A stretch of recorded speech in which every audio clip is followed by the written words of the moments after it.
Welcome back. It's Yasmin from Indigo Int. You probably already figured, but let's get into it. So this is the digest for week ending May 18th, and we're just going to go ahead and get into it. I just said that like twice. Bear with me. Let's go on. Operation Toy Box Story. In March 2025, North Korean linked threat actor APT-37 launched a spear phishing campaign impersonating a South Korean think tank. The actors used Dropbox-hosted zips with malicious shortcut files to deliver Rokerat malware through a stealthy, fileless PowerShell chain. The campaign abused trusted cloud services. That is a very common TTP for North Korea. Jot that down. Dropbox, Yandex, and pCloud for command and control, allowing you to bypass traditional security controls. Indicators of compromise included Yandex linked access tokens, LNK stage loaders, so link stage loaders, and cloud API traffic patterns. This operation reflects APT-37's evolving tradecraft and continued interest in targeting regional analysts and national security researchers.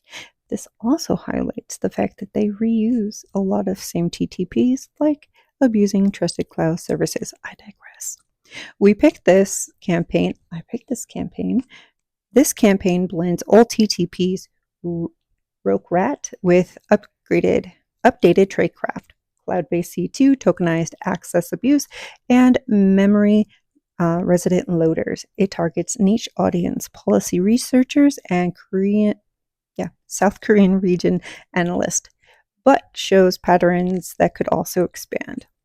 Those tracking this threat actor should incorporate these TTPs into their threat actor profiles for APT-37 if they haven't done so already, because APT-37, North Korean general, is known to reuse infrastructure and techniques, and this tradecraft will probably be seen again. For paid subscribers, I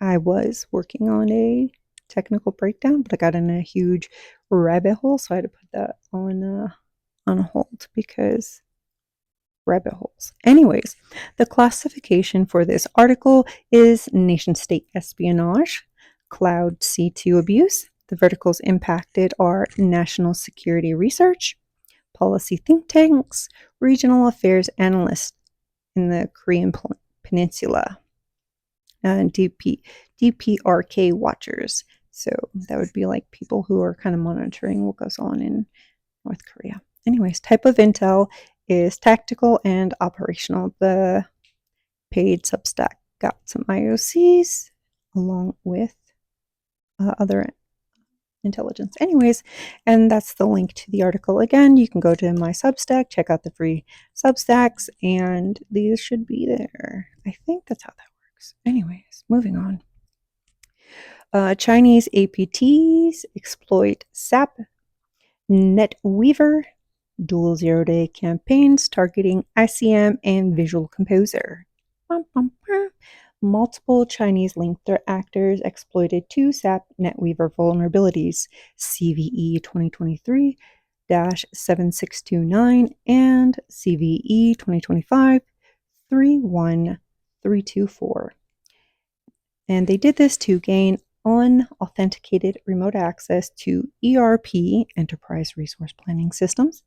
These campaigns use TTP request smuggling, malicious JSP uploads, and custom malware like Sapphire to establish long-term access. And why did I pick this? ERP systems are often under-monitored but highly privileged.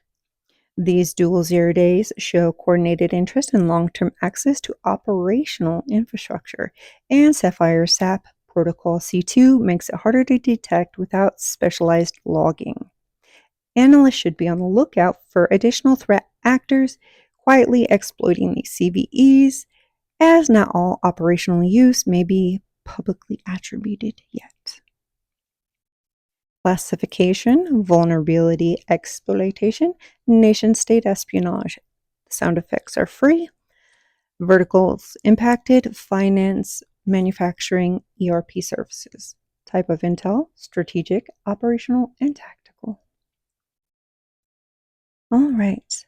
So from the week ending on May 18th, there was a patch. And what was reported on Microsoft Patch Tuesday that day were 5 0 days and critical CVEs. Boom, bum, bim. On May 14th, Microsoft released security updates addressing 78 vulnerabilities, including 5 zero-day flaws, confirmed to be under active exploitation during that time.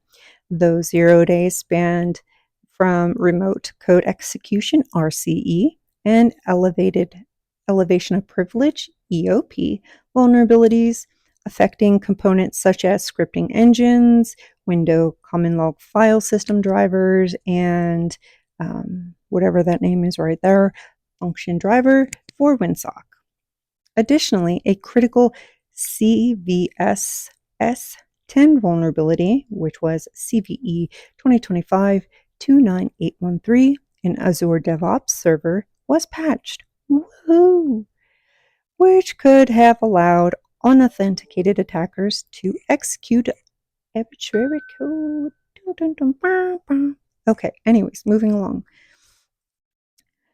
The reason we picked this was the exploitation of these zero-day vulnerabilities underscores the persistent threats targeting widely deployed Microsoft technologies, including the CVSS10 vulnerability that was mentioned. It's particularly concerning because, given its potential to impact on software development pipelines and supply chains.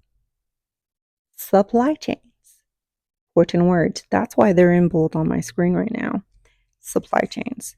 You don't want those getting exploited. Security teams should prioritize the application of these patches and monitor for indicators of compromise associated with these vulnerabilities, especially the last one that I mentioned that could impact pipelines and supply chains. Okay, moving on. Category: vulnerability exploitation, supply chain risk. Verticals impacted: software development, enterprise IT, cloud services. Type of intel: tactical, operational.